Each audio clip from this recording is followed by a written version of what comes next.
Hey neighbor, welcome back to another episode of Curiosity Killed the Cat. My name is John, and it's pop gone wrong. I was gonna call this rap gone wrong, but does Blackbear really deserve to be among the ranks of Megan Thee Stallion and Kendrick Lamar in terms of rappers? I think not, so we're gonna call it Pop Gone Wrong and talk about his 5th studio album titled so nicely, Everything Means Nothing. Wow, so deep. Blackbear has certainly been around the block over the past decade or so. He got his start very young, co-writing hit songs for some of the biggest artists in the game, like Justin Bieber. You've heard the song Boyfriend. That was himself and Mike Posner co-writing that. Before they did their whole Mansions duo musical project there, they were co-writing Boyfriend with the Biebs. So there you have it, a taste of his musical legacy that he's leaving behind. Apparently Blackbear dropped an album in 2019, which received so little fanfare, I didn't even know it dropped. It was his worst charting album since he really blew up with Digital Drug Lord and some of the singles off of that, which if you've followed my channel for any amount of time at all, you've probably seen him racking up countless hits on my worst of the year list that I drop every single year. Hot Girl Bummer dropped in the summer of 2019, and what do you know, it rode the coattails of the success of Megan Thee Stallion and Cardi B's song Hot Girl Summer, which that's not necessarily my cup of tea, but it's so much better than the steaming pile of shit that Blackbear has left on our front porch. He genuinely feels like he just tried to break into our heads with that fuck you and you and you. It's just so processed and sterile and just faux catchy that it makes me want to vomit in my mouth. There had been some chatter of this being a 2-part album, although I'm sure COVID-19 kind of threw a wrench into those plans. Maybe it'll still happen, but even with the most scaled back of expectations, after hearing Hot Girl Bummer, after not being a fan of Blackbear, what did we get on this absolute atrocity of an album?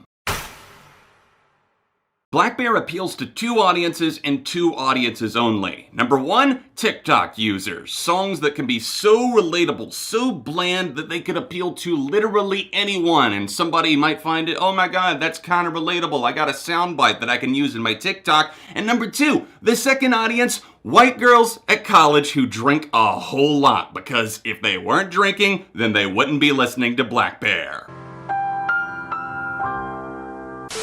Everything Means Nothing has some of the most bland beat selections that I've heard on a musical project in 2020. It sounds like you're in a waiting room with the way that some of these sterile acoustic guitars pop up. They're so safe, they're just so timid, there is no bite to anything. And even when he starts rapping, for lack of a better term, whatever his cadence might be, he has one flow and one flow only, much like our one and only musical savior, Flo Rida himself. There's only one flow and one ride. Of course there's collaborations with Lauv and Trevor Daniel on this project. Not because I think they're inherently awful, I genuinely have not listened to enough of their music to make a final call on that, but because they fit the mood that he's trying to sell you on so well. And that mood is background music, again, for use in short viral clips online and nothing more. It's for people who think they have problems but haven't seen shit. 3 listens through this album. I gave this album 3 chances, although I will admit that the last one I did in the shower because I really don't want to pass off part of my day to listening to a Blackbear album. I gotta work 2 things in at once. This is music for all of those people out there who put their hands up high in the audience and think, yes, Blackbear, the world does revolve around the most minuscule of problems that are facing me in this moment right now. I'm at home just crying on the couch with my bros or all my girls in my Gucci sweater. If you accept my dare and just go on out there and throw caution to the wind and actually listen to this album against all advice that I'm going to give you, you're gonna hear a very few specific things. And one of those things is Blackbear's inability to emote. It's kind of like April Ludgate from Parks and Rec, except she's actually likable and she's with good people around her. Well, here we just have Blackbear and friends as they try to tell you about their problems,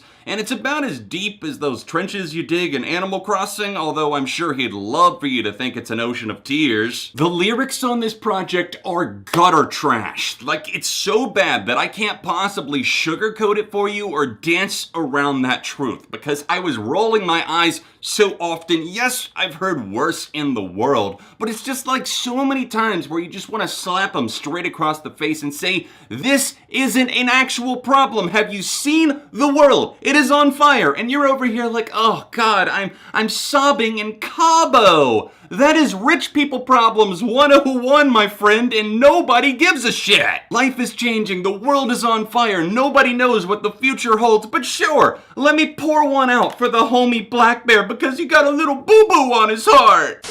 Just look at some of the fucking song titles on this album. Queen of Broken Hearts, I Felt That. Sobbing in Cabo, Clown, Half Alive, I Feel Too Much because, of course, it's with the number 2. We don't spell it out around here. Nobody has time. Peace, motherfucker. If you're already thinking to yourself, wow, I can already envision exactly how these songs are going to sound just based on their titles even though I haven't heard them, you're right. I promise. It's accurate. I normally don't encourage people to assume things, but in this case, instead of it making an ass out of me and you, it just makes it look even worse for the douchebag in Baby Blue. Hot Girl Bummer. That is the song that kind of catapulted Blackbear back into some sort of a limelight.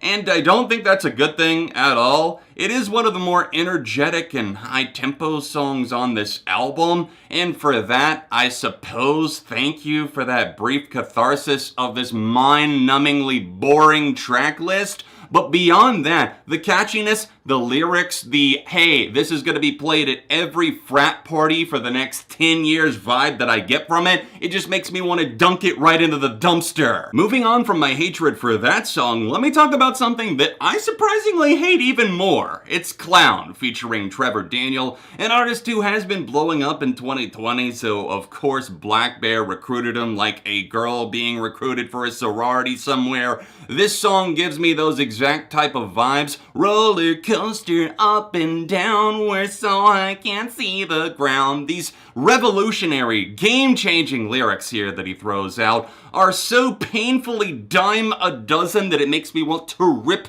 my nails right on off. Even beyond that, there are some really hard to stomach songs here. Half Alive is one of those. I hate the way that he lines up the rhyme scheme on this thing. The closing track, Smile, where he tries so hard to act like this wounded pigeon out in the world just needing somebody to bring a smile back to his life as a gentle acoustic guitar that sounds like stock music that you would just get from a preset on something that you haven't unlocked the full version of. But even those cannot hold a candle to the absolute most offensive filth that we get on the entire record. Why Are Girls? That's the title of the song, and oh boy, do I have a lot to say. Let's talk about how this song talks like it's a straight-up Sunflower ripoff, from the beat to his cadence to his flow on the track, and the lyrics are not even trying. They're so abysmal. Shitty people make you feel shitty is a revelation he has in the first verse before going on to talk about how these beautiful girls just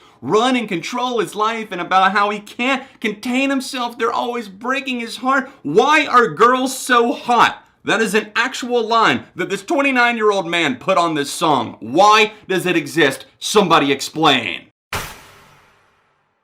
This is a tone-deaf album that has everything from a butchered Enchanted sample by Taylor Swift on the Lauv feature, which, why did Taylor Swift's team allow this to happen, to the mishandling of lyrics time and time again on every single track. This album very rarely has any semblance of life to it, and I could not give a fuck to ever come back to it, and I will never understand the appeal of Blackbear. This album, Everything Means Nothing, is a 0.5 out of 5. Thanks for watching another episode of Pop or else Rap Gone Wrong. I guess it could go both ways with Blackbear. Anyways, avoid the album. If you want to see a positive review for something, then tap here, or tap here for another Gone Wrong installment that I've done in the past. All of my socials can be found in the description down below, including my Patreon if you'd like to help fund my content. Thank you to my $50 patrons, Dayton Hamilton, Seth Koppisch, and Brandon Barenfeld, and I'll see you soon for more on ARTV.